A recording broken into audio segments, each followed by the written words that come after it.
Glória ao Senhor. Vamos abrir a palavra de Deus em Colossenses capítulo 13, verso 1. E também 1 Coríntios 13.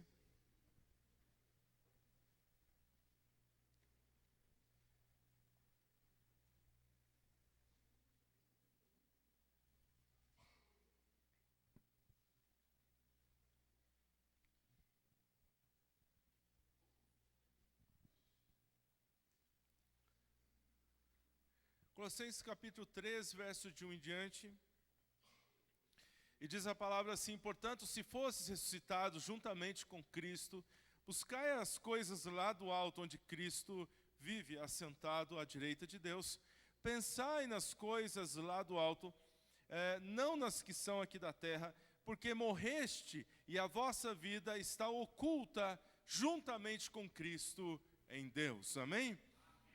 Agora, uma parte só de 1 Coríntios 13, 12 diz: mas então veremos, no caso Deus, face a face. Veremos Deus face a face. Veremos Deus face a face. Nós estamos falando sobre uma série dizendo sobre maturidade. E nessa série de maturidade, nós estamos falando como alcançar a maturidade. Nós estamos indo para terminar essa série e na verdade Deus tem falado muito conosco de pessoas maduras, como enfrentamos as coisas no nosso dia a dia, nossa maturidade. Mas hoje, diante da ceia do Senhor, eu queria falar algumas coisas que vieram ao meu coração, e esse tema é justamente coisas que você deve fazer antes de se encontrar com Deus. Algumas coisas que uma pessoa madura deve fazer antes de se encontrar com Deus. Porque nós vamos se encontrar com Ele. Amém ou não? De um jeito ou de outro. Nós vamos ter um encontro com Deus. Então, coisas que eu e você devemos fazer antes de nos encontrarmos com o Senhor. Amém? Pai, nós te louvamos por esse momento tão gostoso. Abençoa essa palavra em nosso coração. Cuida da tua igreja, aviva a tua igreja. Aviva começando de mim, os irmãos, as irmãs, os jovens, os adultos. Aviva o teu povo nessa noite. Nós cremos no teu poder. Nós cremos que essa palavra é uma palavra viva. E só ela, banhada, cheia, realmente imersa no teu Espírito Santo, vai fazer nossos corações sedentos ser saciados. Por favor, ajuda o pregador e a cada pessoa aqui, em nome de Jesus. Amém. Amém. Pode sentar, querido.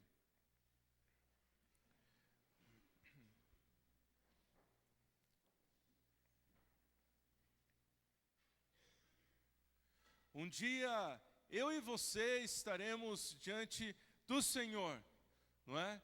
Eu e você estaremos vendo Deus face a face.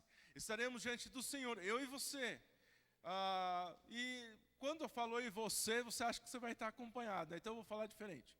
Eu vou falar assim, olha, você estará diante do Senhor. Sozinho ali, você e Deus, né?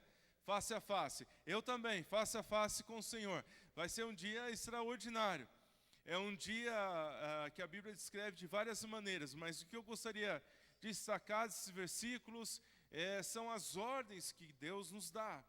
Ele dá em Colossenses 3:1, dizendo para mim e para você: buscai as coisas lá do alto. São ordens. Eu e você devemos buscar as coisas do alto. Depois a Bíblia diz: pensai nas coisas do alto e não as que são aqui da terra. Então ele está pegando eu e você para que nós, como pessoas maduras, possamos viver aqui na terra. Ele está dizendo: olha, pense nas coisas do alto, busque as coisas do alto. E quando ele está falando isso, não é?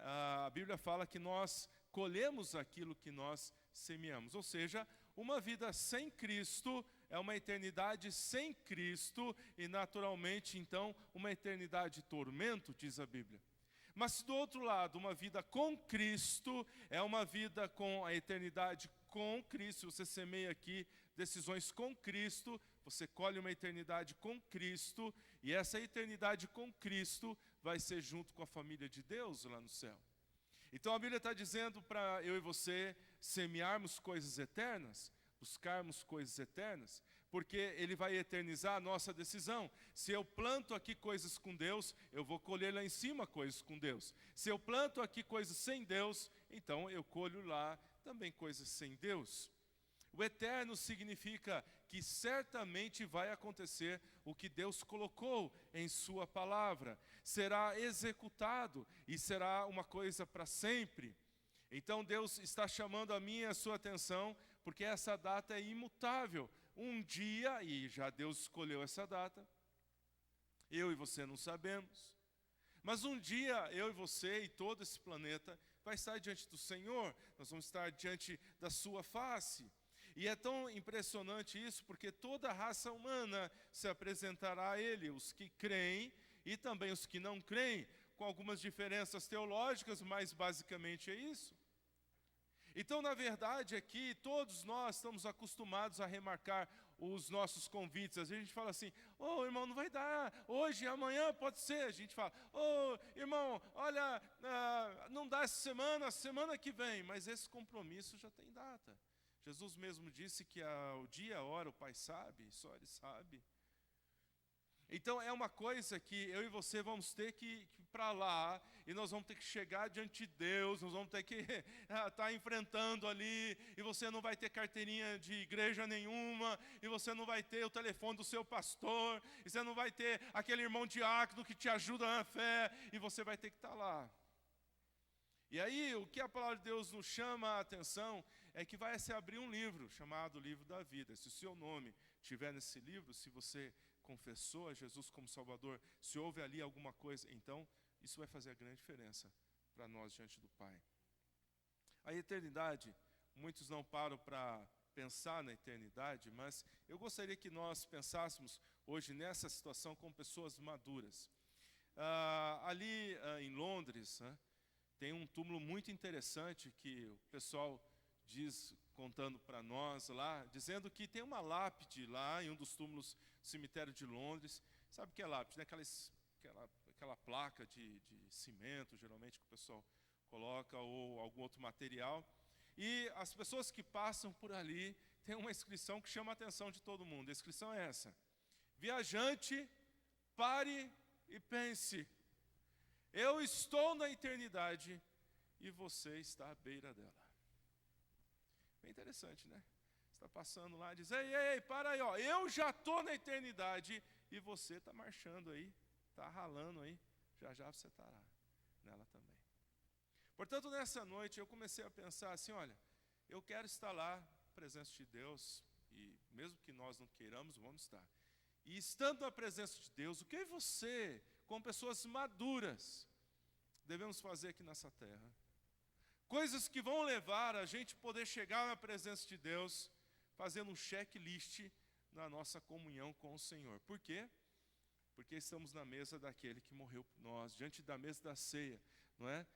Lembrando daquele homem que morreu por nós, nosso Senhor e nosso Salvador. Quantos podem dizer amém a essa palavra? Vamos pensar nisso. Abra a sua Bíblia comigo e vamos para o primeiro ponto, que é estar pronto para o arrebatamento. 1 Tessalonicenses 4:17. Primeiro ponto ali, obrigado. 1 Tessalonicenses 4:17 diz, depois nós que ficarmos vivos, seremos arrebatados juntamente com Ele nas nuvens, a encontrar o Senhor nos ares. Diz a palavra assim, que nós estaremos indo para nos encontrar com o Senhor ali nas nuvens, ali nos ares, e nós seremos arrebatados. E a palavra de Deus diz em João capítulo 14, verso 2, dizendo, na casa de meu Pai há muitas moradas, se não fosse assim, eu vou-lhe teria dito, pois vou preparar-vos lugar.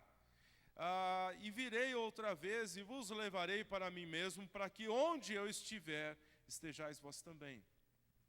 Numa outra passagem diz, num abrir e fechar de olhos. Nós estamos aqui cultuando ao Senhor e de repente, já foi, num abrir e piscar de olhos, estaremos sendo arrebatados. A Bíblia fala que esse arrebatamento é dos salvos. A Bíblia conta que os salvos serão tomados fazendo as suas coisas e andando para cima e para baixo, e num tempo que Deus sabe. Ontem nós estávamos lá no acampamento e 2 irmãos conversando sobre música e trompete, e violino, violão, e estavam ali os 2, né, irmão Jair, né, junto ali também, os irmãos conversando. Eu sei que eu cheguei por trás deles e segurei bem firme. E o irmão Rodrigo, ele é forte, o irmão Jair também não é fraco, e esses irmãos tremeram, levaram um susto, e eu falei: Jesus vai um dia pegar vocês assim. Eles me abençoaram muito, foi um momento interessante para você ver quem é cristão. E eu falei: e digo mais, a mão de Deus é maior que a minha. Eles falaram: pois é, pastor. Agora você imagina, rapaz, você está no seu dia a dia, andando para cima e para baixo, e de repente, você, num piscar de olhos, não está mais aqui. Diz a palavra de Deus isso, que o Senhor foi preparar lugar. Essa figura de preparar lugar é a figura do noivo. Quando eles tomavam uma moça, né, um rapaz tomava uma moça para se casar, ele ia preparar o lugar para morar, e a moça ia preparar um enxoval. Amém? Então ele ia preparar aqueles cheiros gostosos, né, porque era muito comum tomar banho com leite de cabra, essas coisas para a lua de mel, umas coisas que eles tinham lá. E ela ia preparar toda a situação e ele ia preparar a casa. E eles ficavam cerca de 1 ano, porque não é fácil construir, não é fácil preparar um enxoval, né? E aí aquela parábola das virgens, né? Que uma parte preparada, a outra não. Então o noivo vinha, às vezes vinha fazendo festa, não sabia que hora, mas mais ou menos sabia, que ela mais ou menos já estava preparado. Então mais ou menos a gente vai saber, querido. Nós estamos vendo no mundo que as coisas estão andando para um lado meio esquisito, e dá para a gente entender que cada vez mais estamos indo para o fim, e já já haverá uma trombeta, já já a voz de alguém dizendo: eis o noivo, e aí estaremos lá, eu e você. A Bíblia fala de muitos sinais, por exemplo, como falsos mestres, que se candidatam a ser salvador da tua alma. Você vê isso. Eu estava lecionando em Curitiba, e eu vi lá a casa lá do Henri Cristo, né? O Jesus dessa época, que a coroa, os espinhos, é tudo para o lado de fora, não tem nenhum espinho para o lado de dentro, não sangra nada, né? Aquela coroa. E aí perguntaram para ele: você não faz sinais e maravilhas? Ele falou: não, já fiz, agora não faço mais. Então, muitos candidatos da nossa alma estão se posicionando, seja cultura, seja filosofia, seja ciência, que estão tentando roubar a nossa alma por uma promessa daquele que não costuma, e graças a Deus tem cumprido as suas promessas, que um dia voltaria e nos levaria para Ele. Quando será? Não sei. Mas a palavra de Deus diz que quando os falsos messias, quando houvesse guerras, como em Lucas 21:10, guerras e rumores de guerras, quando você começa a se escutar de muitas guerras, de muita miséria, de muitos terremotos, e os terremotos, eu estava vendo os graus de terremotos na escala, como cresceram nesses últimos anos, o tsunami no sudoeste asiático, os tufões, os terremotos, os 20 anos. Quando você começasse a ouvir de pestilências, de doenças que ninguém consegue curar, quando você começar a ver a multiplicação de conhecimento, Daniel falou, quando multiplicar o conhecimento, você sabe que até na época do meu avô, ainda tinha um pouco mais de conhecimento, mas não muito depois dele, não tinha diferença da época de Jesus. E nós crescemos nesses últimos anos, tanto mais, mas tanto mais em conhecimento. E Daniel falou que quando se multiplicar a sabedoria, então o negócio vai estar às portas. Muito bem, estamos falando de sabedoria se multiplicando a cada dia. Nós compramos um celular em um mês, no outro mês já está pela metade do preço, sai um novo. E você diz: meu Deus, o meu já é velho. Nós estamos vivendo em épocas e situações em que a sabedoria, a ciência se multiplica, Daniel 12:4. A Bíblia diz sobre a perseguição dos cristãos, Jesus falou, e sereis odiados por causa do meu nome, mas aquele que perseverar até o fim será salvo. Você vê cristãos morrendo, você vê uma onda de perseguição. A Bíblia diz também que um sinal seria o aumento do pecado, como os dias de Noé, que o pecado ele avançaria de tal maneira, e uma violência desenfreada, e uma escandalosa imoralidade no planeta. E quando isso acontecesse, seria sinal de que os seus dias estavam perto do Senhor. Há também um aumento do pecado, mas uma diminuição pelo amor de Deus. A Bíblia diz, e por se multiplicar a iniquidade, o amor de muitos esfriará. Diz isso em Mateus 24:12. Quando você pega essa lista, e essa é só um exemplo de lista, talvez alguns coloquem antes e depois da dispensação, da tribulação, isso não importa, seja como for, é antes dos últimos dias. Quando você começa a ler essa lista de coisas e começa a ver a ciência se multiplicando e o amor de muitos se esfriando, eles achando que são eternos, que estão vivendo nessa terra e são eternos, e de repente a Bíblia diz, olha, ele breca tudo, como aquela placa no túmulo diz, breca tudo, eu já estou na eternidade, você está indo para ela, como nós estamos, eu e você, para enfrentar tudo isso. Portanto, um homem maduro, ele reflete sobre a eternidade. Se conta uma história que um dia o pastor estava pregando sobre a volta de Jesus e nos bancos da igreja estava uma menininha, ainda bem pequena, junto de sua mãe. E ela falou, mamãe, Jesus vai voltar? A mãe falou, sim, querida, vai voltar. Mamãe, Jesus pode voltar agora, nesses meses? Falou, pode, filha, a qualquer momento Jesus vai voltar. Aí mais uma vez a menina falou, mas a mamãe, Jesus pode voltar agora nesses minutos? Ele falou, sim, filha, Jesus pode voltar agora. Ela olhou para a mãe e disse, mãe, pentei os meus cabelos. Às vezes, irmãos, as crianças têm frases incríveis. Porque se Jesus vai voltar a qualquer hora, seus cabelos estão bem penteados, a sua vida está arrumada, para você se encontrar com o Criador. Um homem maduro, ele não é perfeito, mas o coração dele é voltado para Deus. Ele diz, ó Pai, ajuda-me a estar com o meu cabelo penteado, porque se tu voltares agora, eu quero estar bem, para o dia do arrebatamento. Como você pode dizer amém a essa palavra?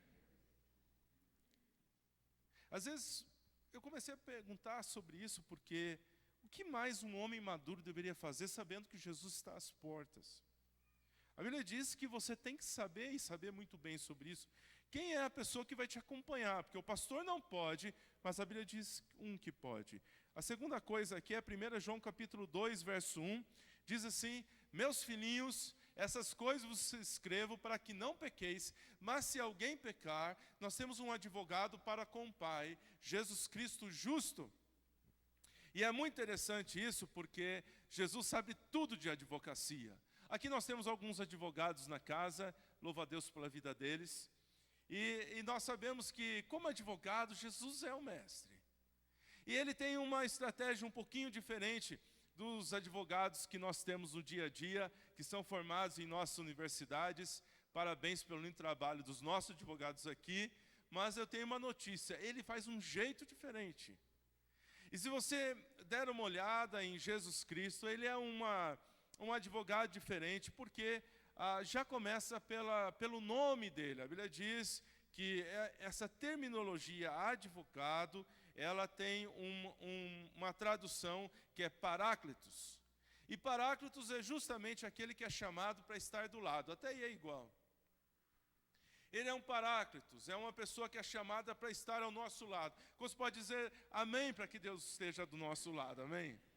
Rapaz, porque estar ao oposto dele não é nada fácil, não. Ele estar ao nosso lado, o paráclitos estar ao nosso lado, faz toda a diferença na eternidade. Mas ele não veio para dizer que você é inocente, é a primeira coisa que difere aqui.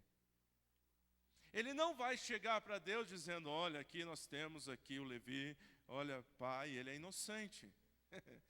Ele não vai dizer isso, não. Porque é tão interessante, porque ele chega para nós dizendo, queridos, eu quero dizer para vocês que vocês são culpados. E a primeira coisa que esse advogado fala, e ele trabalha com a verdade, ele diz, através do apóstolo Paulo, todos pecaram e destituídos estão da glória de Deus. Então ninguém vai chegar para Deus dizendo que é alguém ou que é inocente. O nosso advogado vai dizer, olha, você é culpado. Também nossas obras não nos salvam, então a Bíblia diz em Efésios 2, 8, 9, dizendo que pela graça sois salvos mediante a fé, isso não vem de vós, é dom de Deus. Então você é salvo pela graça. Ele não vai dizer para Deus que você é uma pessoa inocente, ele vai dizer para Deus que é culpado. Não há mentira em Cristo, ele não protege a pessoa que fez algo, ele não tem esse estilo. Também Jesus não vai dizer que você é livre. A palavra de Deus diz que todo aquele que comete pecado é escravo do pecado. Ele não veio para dizer que você é uma pessoa livre. Esse advogado não vem para a nossa vida dizendo, olha, você é uma pessoa livre. Não, se você comete pecado, sim, você é escravo do pecado. O pecado te escraviza, procura nos manter cativos. Ele realmente traz grandes problemas à nossa vida. Todo pecado acaba te escravizando você. Jesus também não veio a esse mundo para dizer que você é um iluminado. A Bíblia diz em João 3,19 que o julgamento é esse, que Jesus veio a este mundo, mas os homens amaram mais as trevas do que a luz. Eu me lembro de uma vez que eu estava evangelizando uma casa, e eu falei de Jesus, e eu fiz o apelo, e aquele homem disse, não, pastor, eu não quero agora, eu vou esperar um pouco. E Deus insistia, faça o apelo. E eu falava para ele, olha, eu entendi que o senhor está querendo pensar um pouco, mas a Bíblia diz que hoje se ouvides a sua voz. E eu insisti um pouco mais, e ele disse que não. Então eu peguei e abri minha Bíblia naquela hora, e caiu exatamente nesse versículo. E eu disse para ele, olha, o senhor não está vindo a Cristo porque o senhor quer pensar. O senhor está com receio de vir a Cristo, porque Cristo vai mexer nas trevas que existem em sua família. Pensa numa família cheia de problemas. Ele ficou chocado. Mas foi o que Cristo disse. As pessoas não vêm a Ele porque não querem ser mudadas, tocadas, transformadas. Ela quer ser o dono, o rei da sua vida. Ela quer mandar no seu dia a dia. Ela não quer abrir mão do seu dia a dia. Ela quer ser o dono do seu futuro. E ela quer continuar fazendo as coisas que estão fazendo. Jesus disse, você não vem a mim, porque na realidade você não quer sair das trevas e vir para a luz. Queridos, Jesus não veio aqui a essa terra para dizer que nós somos iluminados. Não veio para dizer que ser religioso bonzinho, isso basta. Porque em Provérbios 14, 12 diz que há caminho que parece bom para o homem, mas no final é de morte. Ele está dizendo para mim e para você que o nosso caminho próprio não resolve a parada em si. Nós não conseguimos resolver com a nossa maneira de pensar e agir. A Bíblia diz que ele não veio para defender os justos, porque não há nenhum justo. Ele veio para salvar pecadores. E uma das coisas mais lindas de que com o dia que nós estivermos no céu, é que Ele não espera que você tenha sido perfeito, mas que você tenha recebido o perfeito Filho dEle em seu coração. A Bíblia diz que isso é que mexe com o coração de Deus.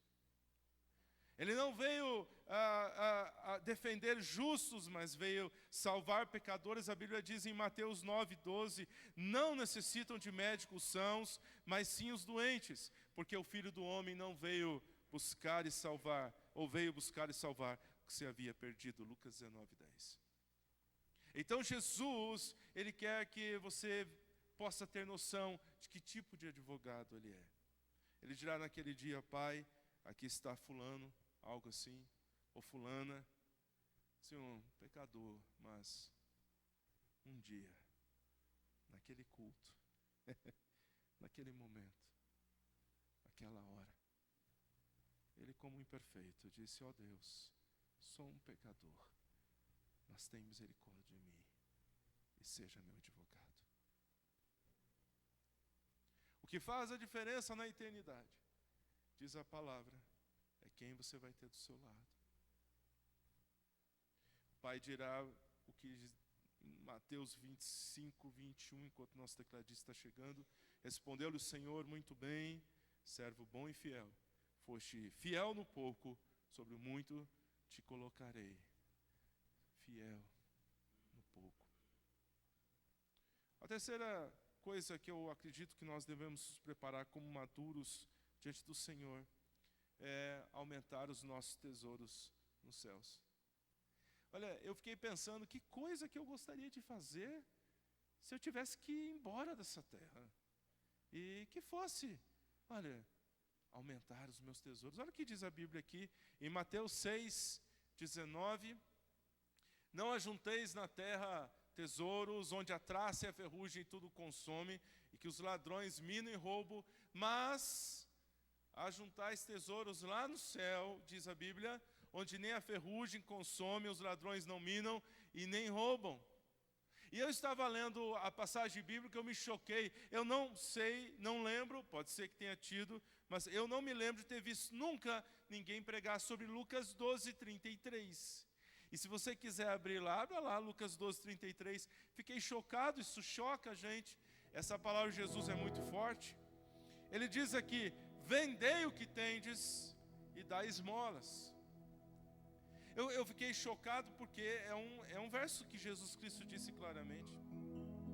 Aí ele repete um pouco do que disse em Mateus: fazei bolsas que não envelheçam, tesouros nos céus que nunca se acabem. Que forte isso! Eu fiquei pensando sobre, a gente luta tanto para ter uma casa, um carro, uma situação, não é verdade? Você luta tanto para ter um emprego, um dinheirinho no banco, uma situação, né, para dar para o seu filho, para a sua filha. E aí vem Jesus dizendo: vendei isso tudo e abençoe os pobres, distribua. Difícil, porque eu vejo vocês lutando, eu vejo eu e minha esposa lutando. Você quer ter o seu carro, você quer ter um quarto bonito, você quer ter um conforto aqui, uma situação ali, é normal. E aí Jesus continua dizendo: vendei o que tendes e dai esmolas. Ajude as pessoas. Eu fiquei pensando, meu Deus, o que significa isso? Aí eu abri um outro texto da Bíblia, Mateus 6,30. Deus diz assim: se Deus veste assim a erva do campo, que hoje existe e amanhã lançar no fogo, não vestirá muito mais vocês, homens de pequena fé. Eu descobri que Jesus quer nos vestir, então não é para você ficar sem nada. Que Jesus quer que você tenha um lugar gostoso, uma vida que Ele vai te dar alimento, Ele vai te ajudar, Ele vai... Mas ao mesmo tempo que diz que Ele nos dá essas coisas, que cuida das nossas cidades, aqui está dizendo do outro lado para você vender isso e distribuir para ajudar as pessoas. Eu disse: por quê? Ao mesmo tempo que Deus diz que me ajuda nas minhas necessidades, Ele está dizendo para eu repartir com os outros. No Sermão do Monte, Jesus diz que vai cuidar do meu vestir, vai cuidar do meu comer, vai cuidar das necessidades. E agora você encontra aqui Jesus dizendo: não ajuntais tesouros nessa terra. Aí nos chama a atenção. Comecei a pensar, falei: Jesus, parece que uma coisa contradiz outra, mas não contradiz. Na verdade, o Senhor está dizendo para mim e para você que nós devemos aprender a ser generosos. Quando o nosso guarda-roupa começa a ficar cheio demais, está na hora da gente repartir. Para que você vai ter muita coisa acumulada se tem gente que não está tendo aquilo? Jesus está desafiando eu e você a aumentar os tesouros no céu, a fazer com que pessoas sejam abençoadas através do nosso amor, através de estender a mão, através de ajudar alguém, porque as boas obras, ela não contraria a graça são as boas obras em ação. As boas obras são a graça em ação, aliás. As boas obras, elas mostram a graça de Deus, o que Deus fez em você, o que Deus mexeu em você, agindo na vida das pessoas. Então Deus não tem problema nenhum de você ter um lugar gostoso, uma roupa gostosa, mas quando você tem e começa a acumular, O Senhor está dizendo para você que está na hora, se você tem 2 túnicas e você vê que alguém está sem, de você estender alguma coisa. Jesus é contra acumuladores de riquezas. Ele acha que a riqueza é para um propósito. Você está bem na sua vida, porque muitas vezes você vai estar perto de alguém que não vai ter o que comer, e você vai comprar uma cesta básica, que vai ser tudo que ela vai ter para comer naquele mês. E quando ela tiver aquela cesta básica, ou teu amor, ou um agasalho, você pode falar de Cristo, que vai ter uma repercussão incrível também. E nós somos amor de Deus espalhado nessa terra. E que o que a gente tem que fazer para se encontrar com Deus é ter tesouros lá em cima. Alguém diz: pastor, a gente não pode pensar nisso.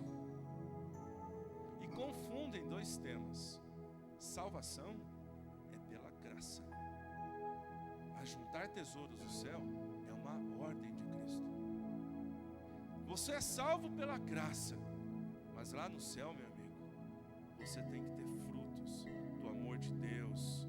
E as pessoas devem olhar você e dizer: puxa, como essa pessoa me abençoou, como essa pessoa cuidou de mim, como essa pessoa que tem riquezas pôde repartir comigo, como essa pessoa que tem agasalhos pôde doar alguma coisa ao meu coração, como essa pessoa que tem uma situação assim pôde compartilhar comigo. Somos salvos pela graça, irmãos, mas nós vivemos as boas obras de Deus no nosso dia a dia. Nós estendemos a mão. E uma das coisas que Jesus está preocupado é que você não acumule muita coisa na terra, porque você vai embora. E nada do que você acumulou aqui vai dar resultado para você na eternidade, a não ser que você tenha semeado, ajudado, fortalecido. As riquezas da terra são por um tempo. Aí ele dá 3 palavras aqui: traça, que é o que ataca a roupa, ou seja, se você deixar muito lá no guarda-roupa, vai ter traça. Depois, ferrugem, que ataca as coisas que a gente tem, as coisas do dia a dia, ferrugem. E terceiro, ele fala sobre ladrões que minam. Muita gente não entende isso. É que na época de Jesus, as casas eram feitas de barro.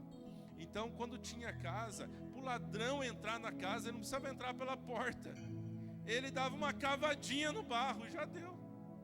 Jesus falou: a pessoa que não entra pela porta é ladrão.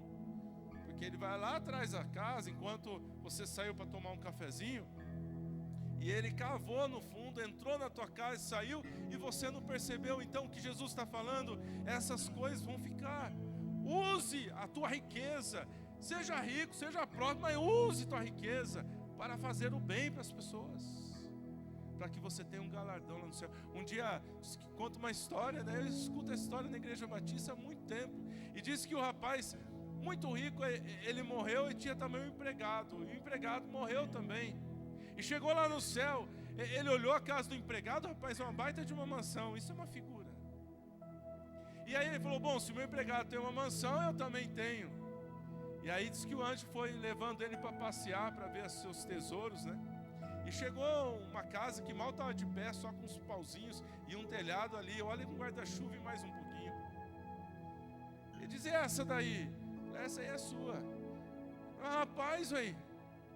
Ele falou: amigo, será muito farto na terra, mas você enviou muito pouca coisa. Olha que a gente fez um suador para fazer isso aqui. É uma brincadeira, mas é real. A verdade, querido, você tem que pensar lá no céu. O que eu faço aqui para abençoar as pessoas, para ser galardão no céu? Outra coisa e última, vou terminar com isso. Você deve cumprir o id do Senhor. Olha, abra comigo lá em Mateus 28, que diz assim a palavra de Deus: e chegando os seus discípulos, falou dizendo: é-me dado todo o poder no céu e na terra, portanto, ide e ensinai todas as nações, batizando em nome do Pai, do Filho e do Espírito Santo, e ensinando a guardar todas as coisas, todos os dias, até a consumação dos séculos. Amém. Você pode dizer amém a essa palavra do Senhor? Eu fico imaginando, rapaz, você andou 3 anos e meio com o Senhor, mais ou menos isso, e agora Jesus está indo embora. E aí, imagina, eu, pastor Elias, pastores aqui, andando com Jesus, e Jesus falou: eu estou indo embora. Diz, uau! E aí as nuvem já começa a descer e envolver Jesus, e conforme tudo aquilo acontece, ele vai dando a última mensagem. Aí a gente fala, uau, o que Jesus vai falar, hein? Diz, olha, agora que vocês foram salvos, agora que vocês estão bem, agora que a família de vocês está bem, agora que vocês foram comprados pelo meu sangue, proclame para todo mundo, proclame para todo mundo. Jesus não falou de economia, não falou de sabedoria, falou de algo prático. Nós andamos perto de pessoas que precisam ouvir de Jesus. Então fale para elas, pelo amor de Deus. Você vai encontrá-las no teu caminho, fale para elas. Porque a palavra aqui não é, no grego não é ide, mas é indo. Indo no seu trabalho, indo no seu dia a dia. Fale de mim, conte para as pessoas, diga às pessoas que eu tenho algo para a vida delas. Eu fico imaginando, querido, que na corrida do nosso trabalho, a gente fica inventando alguns deuses que vão preenchendo. E olha, eu acho que nunca tivemos uma geração tão cansada.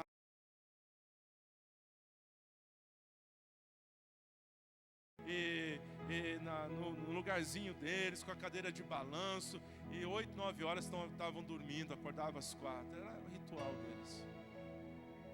Nós invertemos tantas coisas, estamos tão cansados no nosso dia a dia, trabalhamos, levantamos,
amamos com o amor de Jesus. Conheci um testemunho na Igreja Batista de um senhor, pai de santo, mexia com macumbas, e ele falou: James, eu vou te contar uma coisa que eu não conto quase para ninguém. Eu falei: conta. Ele falou assim: olha, eu era das trevas mesmo, cara. Era das trevas mesmo. E ele era um homem que chegava no culto, praticamente ele cantava um louvor muito antigo, eu não escuto mais, acho que nem ficou famoso, mas ele falava assim, a respeito de não me falaram de Cristo. E a música toda é isso, ele pergunta: quando? Quando vão falar de Cristo? Só tem isso na música. Eu não me lembro exato, mas essa mensagem, toda a música. E ele cantava isso quase todo domingo. Eu me aproximei dele e falei: mas conta para mim isso. Ele falou: eu era um pai de santo. Eu fazia tudo sem imaginar. Eu ia nas encruzilhadas, levava galinha preta, cachimbo, fumo, e derramava o sangue daqueles animais nas encruzilhadas. E um dia eu fui no cemitério, porque o meu guia falou que eu tinha que comer carne de defunto. Eu fiz isso vários dias. E um dia eu fui abrir um túmulo, e James, eu escutei, claro, uma voz dizendo: esse você não vai tocar. Ele disse: por quê? Ele disse: porque esse pertence ao homem lá de cima. Ele parou no meio daquelas trevas, no meio da noite, e disse: eu não posso tocar num defunto que morreu porque ele pertence a um homem mais poderoso que meu guia. Eu quero conhecer esse homem que é mais poderoso. E muitas vezes, quando ele estava na igreja, as pessoas não sabiam porque tantas vezes ele cantou aquele hino. Ele dizia: quando vamos ter gente falando de Cristo? Porque eu nunca tinha ouvido falar dele. Nesses julgamentos para os salvos em Cristo, nós vamos estar lá.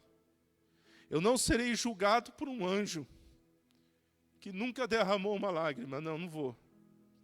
Eu não vou ser julgado por um serafim que nunca sentiu dor.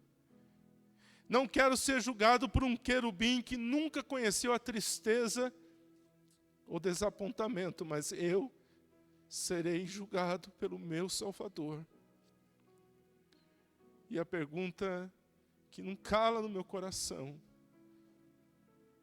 é: quantos eu levei a Cristo? Que estão no céu por causa de mim.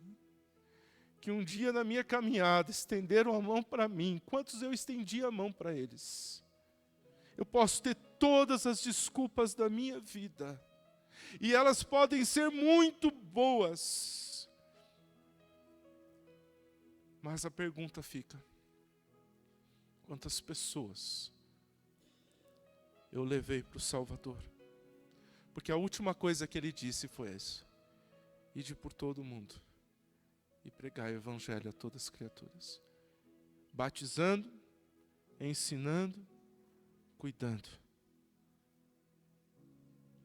Jesus fala em Apocalipse, um lindo versículo, dizendo: eis que venho sem demora, e o meu galardão comigo, para dar a todo aquele que creu, que desempenhou o seu papel. Queridos, eu parei para imaginar se eu estivesse com Cristo agora. Eu louvo a Deus, tem uma irmã aqui presente, eu não vou citar o nome dela, mas é uma irmã muito querida para mim. Quando ela chegou na igreja, ela tinha para sobreviver uma mercearia. E nessa mercearia ela tinha muitas coisas para vender, sabe? Dentre as coisas tinha bebidas alcoólicas. Ela veio à igreja. E nós devagarinho, com muito amor, fomos conversando: irmã, evita de colocar isso. Que a irmã está alimentando vício na vida das pessoas. E ela, tão obediente, deixou de colocar. manteve a sua família com aquela pequena mercearia. E até hoje nessa igreja, além de ser querida, Deus tem sustentado essa irmã aqui. Mas eu fiquei imaginando sobre isso. Se Deus viesse em nossa vida essa noite e dissesse, olha, as coisas que você faz têm atrapalhado. Tira isso da prateleira e venha me servir. Talvez seja seu tempo. Porque quando eu disse para aquela irmã, por favor, irmã, não ponha mais isso, vamos orar para Deus abrir uma porta, e nós rotulamos facilmente, bebida alcoólica não é legal, não vai ser gostoso, famílias podem perecer por causa disso. Talvez em nossas vidas nessa noite, Deus está dizendo, olha, isso está roubando o seu tempo, roubando sua vida. Você não está olhando para a eternidade como deveria. Você deveria estar sendo usado, você deveria estar se preparando no instituto, sendo um obreiro, sendo uma pessoa usada por mim. E talvez a gente tenha todas as desculpas. Mas a pergunta ainda continua. Quantos? Quantos estão no céu? Por conta de mim. O que eu fiz pelo Salvador. Nessa noite nós vamos cear com Ele. E eu gostaria que nós fôssemos essa ceia com esse pensamento. Vamos ficar de pé, queridos, por favor.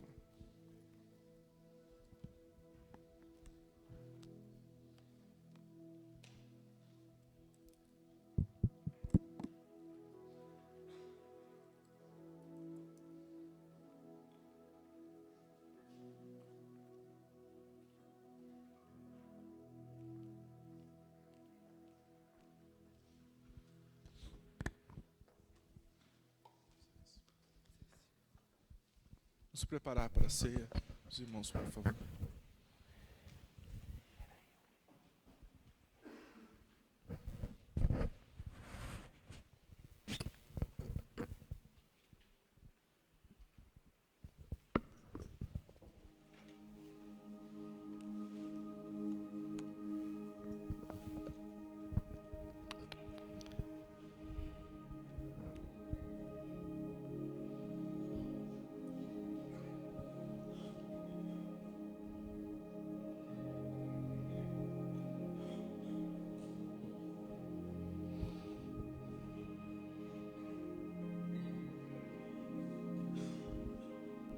Primeira Coríntios, a palavra de Deus diz, examine-se, pois, o homem a si mesmo, e assim coma desse pão e beba desse cálice. Eu e você temos esse momento de meditação. Nós ouvimos a palavra e ela penetrou em nós.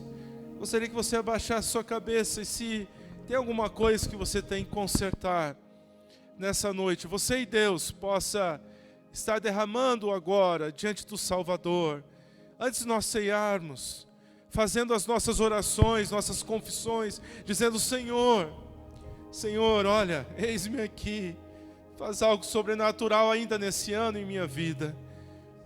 Quero entregar minha vida, quero entregar meu serviço, meu tempo, minha família. Salvador, ajuda a tua igreja. A Bíblia diz que nós devemos lembrar da morte do Senhor. E que nesse símbolo, que é o pão e o cálice, nós possamos estar nos aprofundando no relacionamento com Ele e também lembrando de sua morte. Vamos orar com o pastor Eli, pedindo a Deus que esteja conosco nesse momento. Santo Deus e Pai, nós bendizemos, louvamos, exaltamos o Teu nome, porque o Senhor é aquele que um dia veio a essa terra, derramou o seu sangue para que nós pudéssemos ter vida eterna. Agora, Senhor, neste momento é o momento de nós colocarmos nossas vidas, de nós colocarmos os nossos corações. Nós pedimos perdão pelos nossos pecados. O Senhor possa estar lavando, Senhor, e que possamos ter esse momento de ceia, Senhor, como algo precioso. Que o Senhor possa estar restaurando assim a comunhão dos irmãos e a comunhão com o Senhor. Abençoa este momento, abençoa a porção que vamos receber nas nossas mãos. É o que te pedimos e oramos em nome de Jesus. Amém. Senhor tinha um pão naquele dia e foi distribuir. Nós, enquanto estivermos louvando, estaremos distribuindo o pão. Pegue, por favor, e segure um momento na sua mão.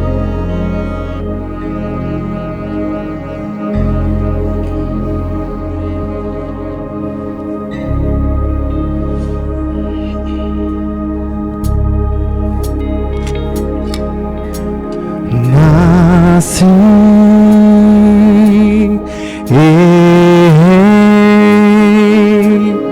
a bagagem do passado eu carreguei,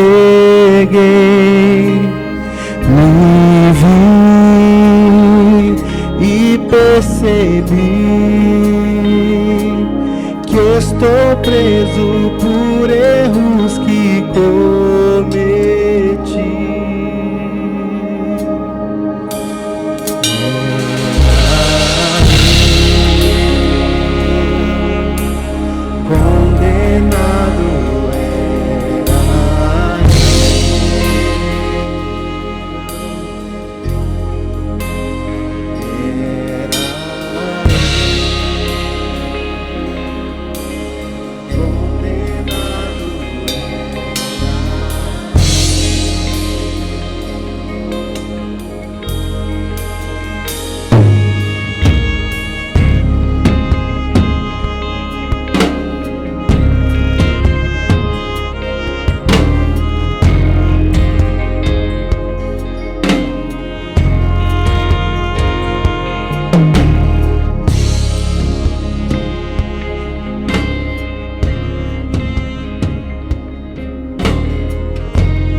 Nós estávamos condenados, mas Jesus veio com seu poder. Ele olhou para nós e disse: Pai, todo aquele que me confessar diante dos homens, eu quero confessá-lo diante do Senhor, e quem crer em mim, ainda que esteja morto, viverá. Aleluia, aleluia, aleluia, aleluia, porque nós fomos alcançados, nós fomos tocados, nós fomos salvos pela graça, pelo poder, pela unção do Salvador. Ele disse: esse é o meu corpo partido por vocês, fazei isso em memória de mim. Vamos participar dele, todos nós.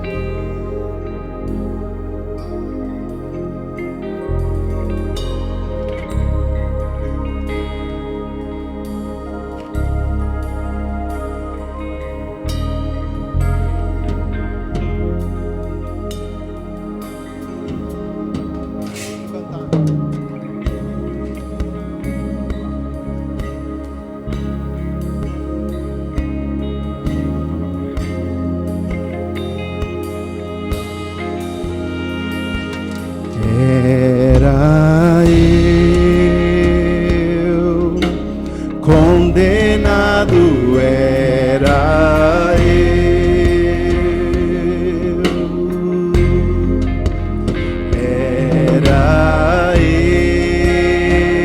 eu, condenado era eu.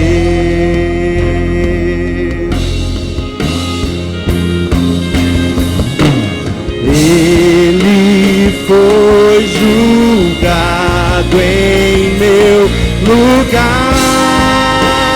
Hoje eu tenho vida.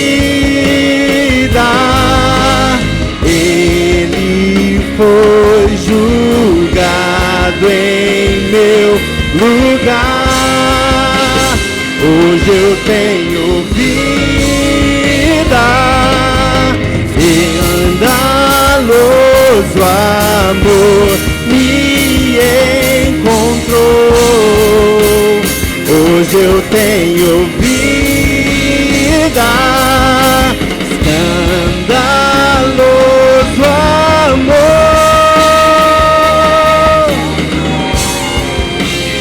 Hoje eu tenho vida.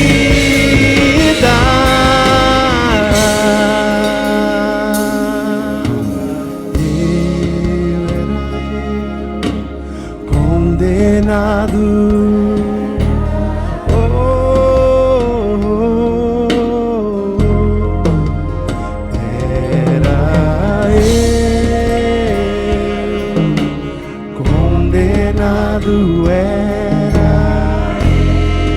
Ele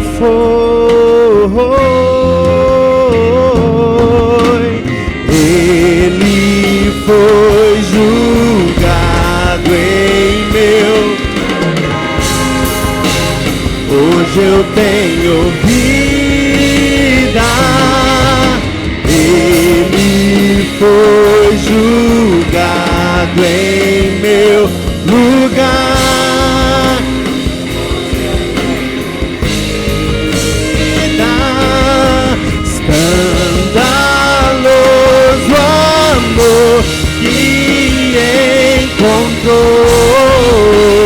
Hoje eu tenho vida, escandaloso amor.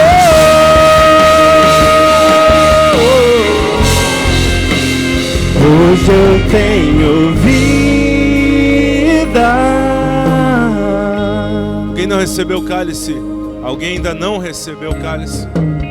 Esse cálice lembra para nós o sangue do Salvador. Ele disse: conte para todo mundo, fale para todo mundo que a minha morte, essa mesa aqui, a morte dele é a nossa vida. Muita gente pergunta: pastor, podemos falar dos milagres na ceia? Pastor, nós não podemos falar do poder dele, da alegria de sermos salvos? Podemos, mas ele disse que na ceia é para você falar que a morte dele trouxe vida para nós. Para você contar para os outros: pastor, mas eu ainda sou miudinho na fé. Meu amigo, você é miudinho na fé, mas se você sabe que Jesus é o Salvador, conte para os outros. Pastor, eu ainda tenho dúvidas. Procura tirar suas dúvidas, mas conte para os outros. Esse sangue, ele tem um valor muito grande. O sangue de Jesus, ele olhou para nós e disse: esse é o meu sangue, derramado por vocês. Fazer isso em memória de mim. Vamos participar dele, todos nós.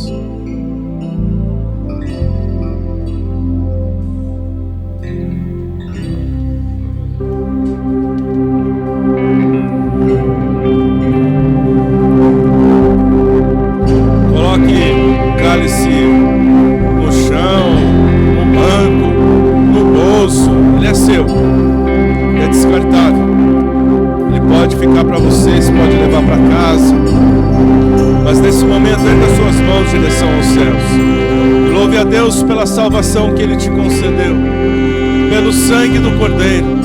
E eu convido você a dar uma salva de palmas bem forte ao nosso Salvador, e Senhor. Aleluia!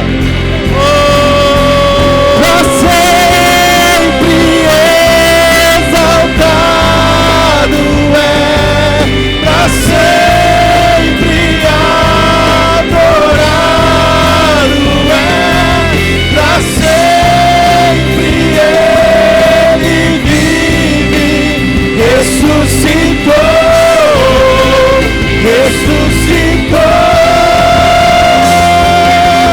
Pra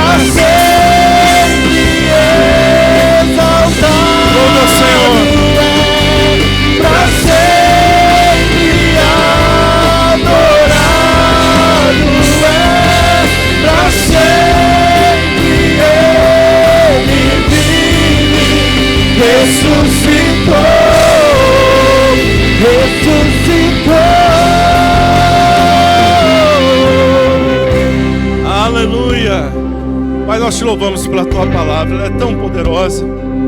Ela é tão poderosa que se agora, nesse momento, a igreja se espalhar na cidade, muitos, ouvindo ela, se converterão, serão salvos. No restaurante, ou na lancheria, ou no carrinho de cachorro quente, tem gente que precisa escutar essa palavra. Leva a tua igreja com poder e graça e ajuda-nos, Pai, a levar o teu evangelho. Que o amor de Deus, a graça e a paz do nosso Senhor e Salvador Jesus Cristo, a comunhão, a consolação, o poder, as santas manifestações do seu Espírito estejam sobre o seu povo agora e para todo sempre. Amém. Amém. Aplauda o Senhor. Deus te abençoe. Boa semana.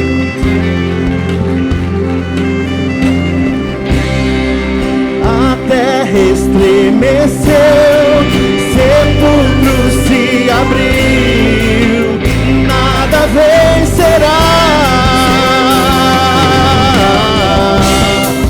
Ó morte, onde estás?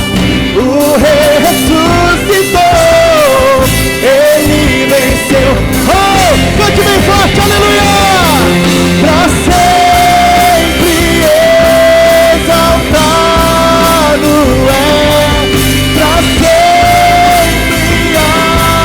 adorado é, pra sempre Ele vive, ressuscitou, ressuscitou,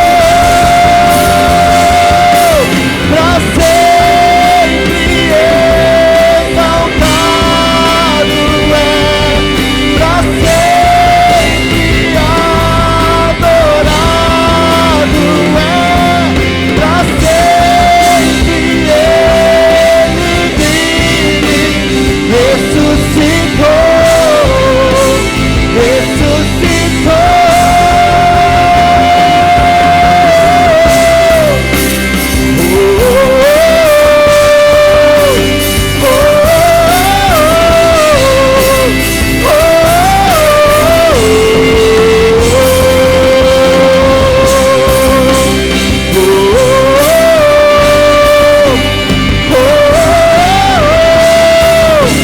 E nós cantamos aleluia, cante bem forte. Cantamos aleluia, cantamos aleluia, cantamos aleluia, o Cordeiro venceu. Cantamos aleluia, cantamos aleluia, cantamos aleluia, o Cordeiro venceu. Cantamos aleluia, cantamos aleluia, cantamos aleluia, o Cordeiro venceu.